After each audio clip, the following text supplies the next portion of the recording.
This morning on DC News Now, Merry Christmas and Happy Holidays to all. We're tracking Santa and his stops around the DMV last night. Plus a cool and clear Christmas in store, how the holiday is shaping up and your next rain chances this week. A potentially monumental impact for Northern Virginia if the Capitals and Wizards move to Alexandria. The breakdown of how it will impact the area. Brissett off the bench yesterday, leading a near comeback win in New York. What's next for Sam Howell as the Commanders fall 4-11? And a little holiday magic. I didn't know if I was going to walk again, much less be able to do all this silliness. The Virginia man who did not let an accident get in the way of spreading holiday cheer for thousands of family, including his own. You're watching the station covering all of the DMV. This is DC News Now.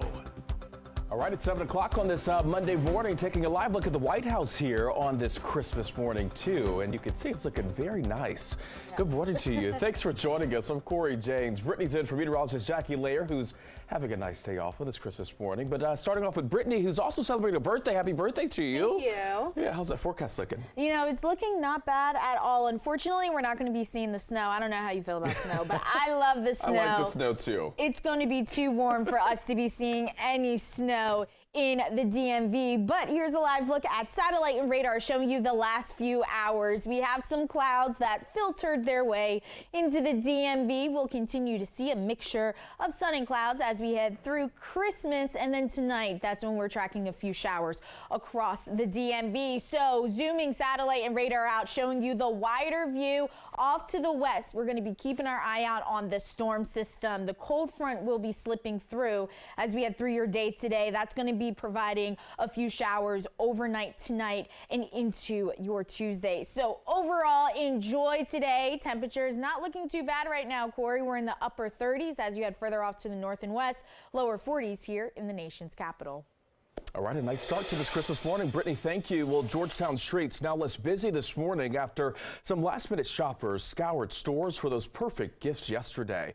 You can see just how many crowded parts of the neighborhood with some of those bags and snagging those holiday deals at nearby stores.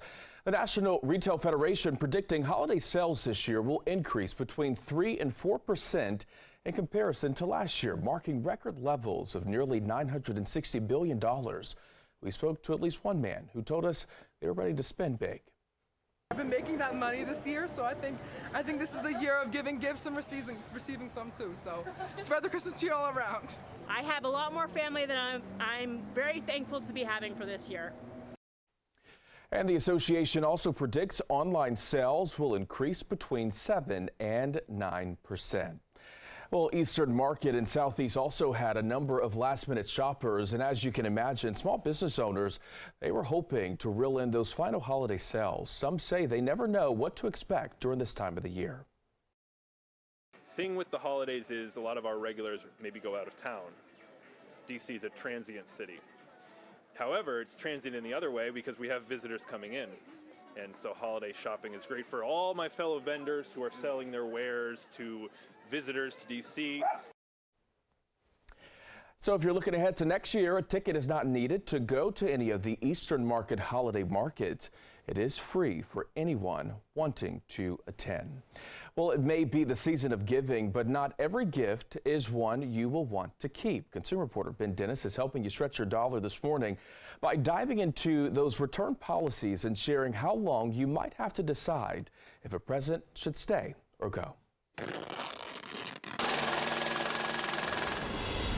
Hey there, gone are the days when most retailers would refund you by simply showing a proof of receipt. Well, new this year, updated deadlines among major retailer policies and even fees to return items that may provide some secondary sticker shock. Just shy of 18% of merchandise sold during last holiday season was returned, accounting for $171 billion. That's according to the National Retail Federation.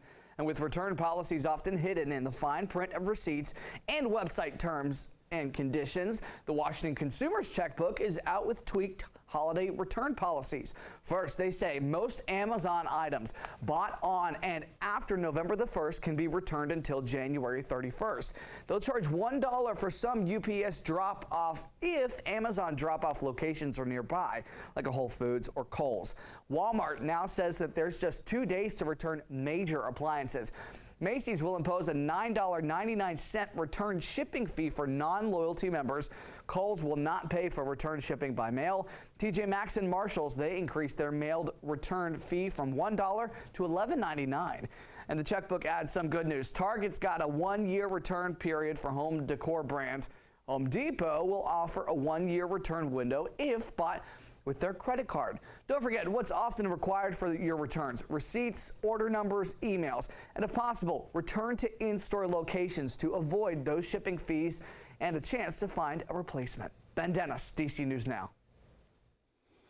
And as we celebrate with our loved ones at home, America's Adopt a Soldier program is making care packages and care letters for those deployed overseas. The organization is looking for volunteers. Now, the event is today from 1 o'clock this afternoon to 5 p.m. It takes place at the American Legion Post 176 in Springfield, Virginia. That's on Amherst Avenue. Anyone can volunteer. Organizers say lunch will be served as well.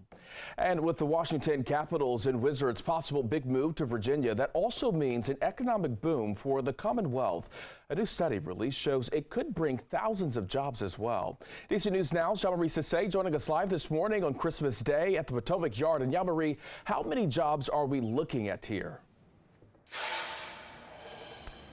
Yes, so we're talking 30,000 permanent jobs that could come with this big project here at the Potomac Navy Yard if this moves take place. Now, what this also means for the state of Virginia is nearly $8 billion more into the state. Now, this is all according to a new study that was just recently released, and it was actually conducted by the Alexandria Economic Development along with the state. Now, it focuses on impact starting from the construction up until the center is fully developed. Now, it's also expected to generate about 2.5 times the economic output that we're seeing right now within the state of Virginia. Now, one big concern is how much this could cost residents. And according to the study, the analysis, residents could have to pay $1.35 billion in state-issued bonds. Take a listen to what one expert had to say.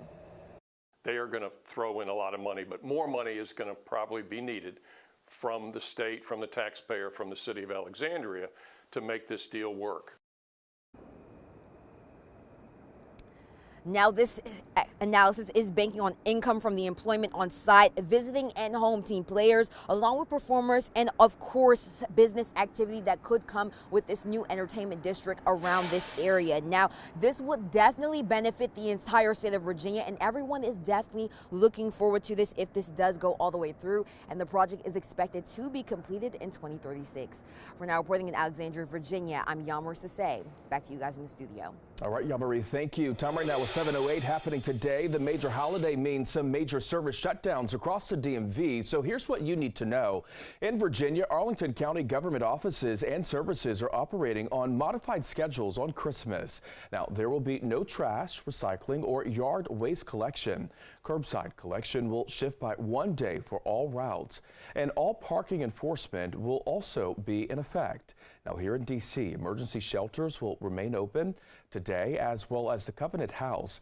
There will also be no parking enforcement, and the D.C. Health and Wellness Center and the Sasha Bruce Youth Drop-In Center will also be closed. Meantime, in Maryland, people will see a Sunday schedule today for Metro and Light Rail. There is also no MARC train service, and Montgomery County says public parking, garages, and curbside meters will be free today for the holiday. Well, if you are going to be taking the Metro at any point this week, some major changes could impact how quickly you get to your stop. DC News Now's Joseph Akile is breaking down what you need to know. The closures are on the red line, and Metro says it's completing critical upgrades and maintenance repairs to that line. So until December 30th, which stops will have red line services changes, and you'll have to rely on shuttle and express buses to replace the red line trains until December 30th. So let's break it down. On Christmas Day till December 30th, no red line trains will run between DuPont Circle and Gallery Place. That translates to Farragut North and Metro Center being closed until December 30th. WMATA says the green and yellow lines will still serve Gallery Place, and the blue, orange, and silver lines will still run to Metro Center. The transportation body has a modified service schedule from now until New Year's Day. Christmas Day, Metro stations will open from 7 a.m. until midnight. On New Year's Eve, Metro will stay open until 2 in the morning. On New Year's Day, Metro will open from 7 a.m. to midnight. Buses will run on Sunday schedules for Christmas Day, New Year's Eve, and New Year's Day. Now remember, more than a dozen Metro bus routes now run 24/7. And if you're going to the airport to catch a flight, you can get to DCA, that's Reagan Airport, on the yellow and blue lines, and the silver line will get you to Dulles. In the studio, I'm Tosin Fakile. Back to you. All right, while there may be a few places closed today, there are a number of events and activities happening across the district. If you're looking to spend some time outdoors, you can head to Nationals Park in Southeast D.C. for Enchant Christmas Reindeer Games. You can take part in ice skating and other activities. Tickets start at $24, or you could check out light yards on Water Street in Southeast. There will be light displays, and organizers say tickets are free. Meantime, over in Virginia, Meadowlark's Winter Walk of Lights in Vienna offers over half a mile of light displays. This starts at 5 p.m. and ends at 10 p.m. And if going to the movies is a tradition for you and your family, there are a few theaters open today, including Landmark's E Street Cinema on 11th Street and Southeast. Also, all of the Alamo Drafthouse cinemas in Virginia and D.C. And in Maryland, Marlowe Cinema 6 is open in Temple Hills, along with Cinema Arts Theater in Fairfax, Virginia. And that list of events and open restaurants can be found on our website, dcnewsnow.com. You can just type open and the DMV in the search bar.